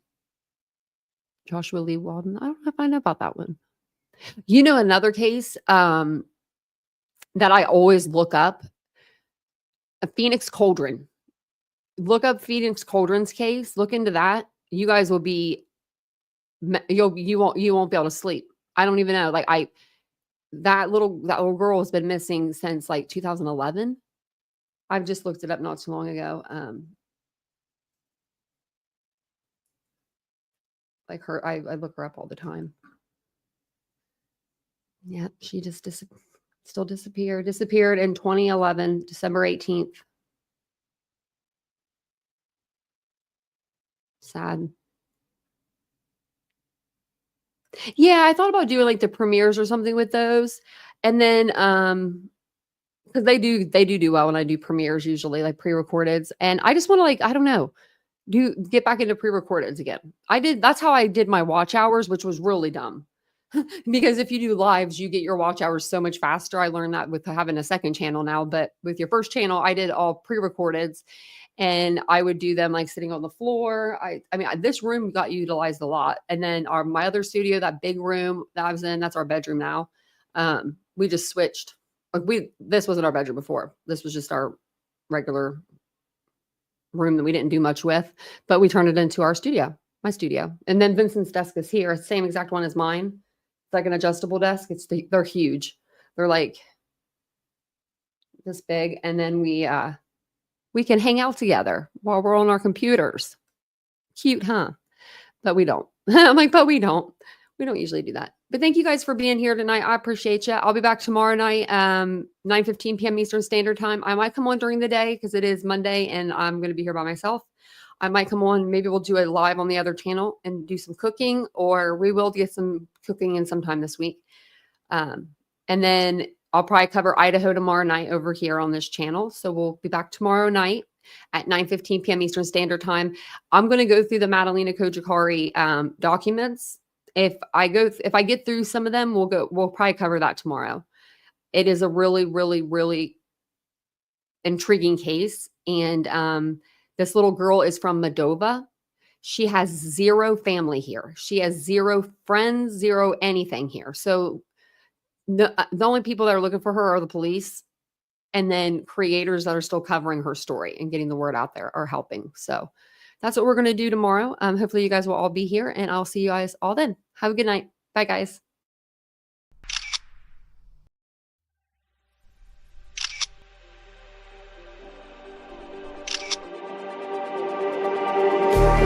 Just like the street lights lit this town, like a fire.